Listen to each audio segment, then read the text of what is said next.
नाजरीन, एक भाई ने सवाल किया है कि अगर बीवी महीनों तक दूर रहे, यानी आपस में मिलाप ना कर पाए, किसी मजबूरी की वजह से या किसी बीमारी की वजह से, या उसको मिलने में दर्द होता हो या तकलीफ होती हो, या ऐसा कोई रूहानी मसला हो या कोई भी दूसरा मसला हो जिसकी वजह से बीवी करीब ना आने देती हो, तो ऐसी सूरत में शौहर क्या करे? पहली बात तो ये समझ लीजिए कि निकाह के बाद एक ही ताल्लुक नहीं होता जिसको पूरा करना बहुत जरूरी है। यानी सिर्फ दो जिस्मों के मिलाप का नाम निकाह नहीं है, बल्कि ये दो जिंदगियों को एक करने का नाम है। ये पूरी जिंदगी को खुश असलूबी के साथ निभाने का नाम है, नस्लों को परवान चढ़ाने का नाम है। निकाह है दो खानदानों के आपस में जोड़ का नाम। ये याद रखें कि निकाह के फौरन बाद बीवी से अपनी उस तलब का पूरा करना ये जरूरी नहीं। किसी हदीस में नहीं है, ना ही कुरान पाक में है कि निकाह के फौरन बाद अगर आपने इस अमल को नहीं किया तो आप गुनाहगार हो जाएंगे।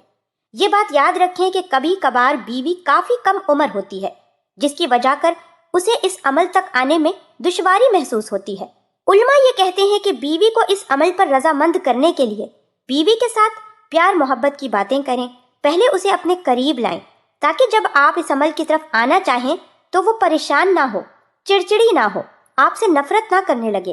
तो इस बात को याद रखें कि जब एक दफा बीवी के दिल में इस चीज को लेकर नफरत पैदा हो गई तो अब आप फिर कभी भी उसके दिल में मोहब्बत नहीं डाल सकेंगे।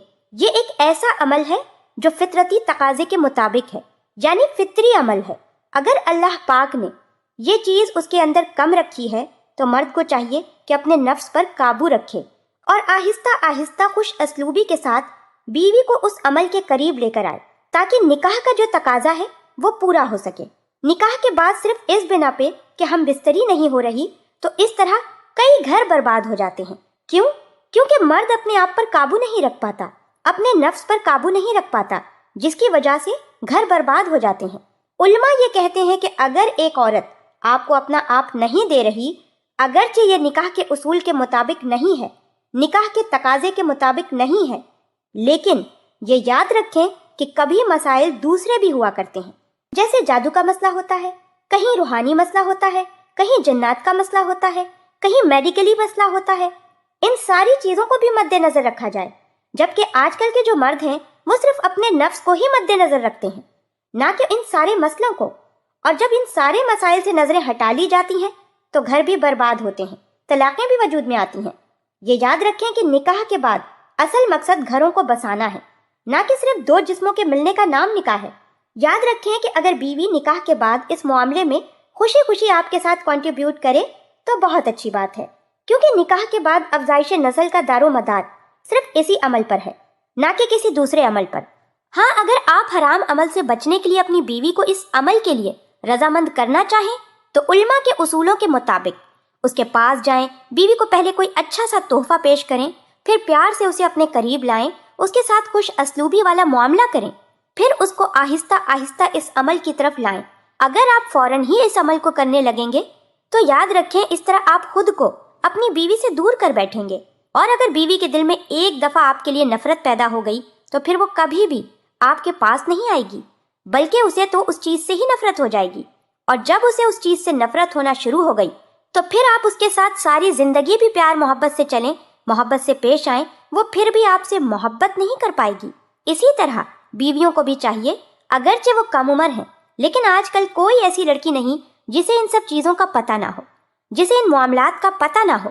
ये सारे मामलात अल्लाह पाक की तरफ से ही हैं। अल्लाह पाक हर मर्द और औरत के दिल में इन चीजों को डालते हैं। याद रखें कि अगर कोई औरत आपके साथ इस तरह का मामला कर रही है तो आप पहले अच्छी तरह छानबीन कर लें, इन्वेस्टिगेशन कर लें, आया कि इस औरत के साथ कोई दूसरे मसाइल तो नहीं है।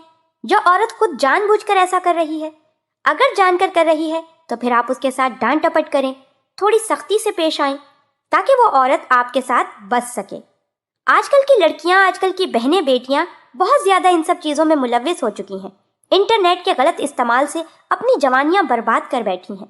जब शादियां होती हैं तब उन्हें शर्म आती है, अपने शौहर से झिझक महसूस होती है कि अगर शौहर को ये बात पता चल गई तो फिर हमारा घर नहीं बसेगा, हमें तलाक हो जाएगी और इस तरह एक कठिन जिंदगी की शुरुआत हो जाएगी।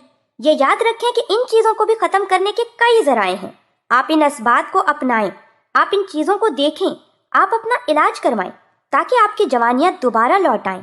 اللہ پاک ہم سب کو ایسی چیزوں سے بچنے کی توفیق عطا فرمائے۔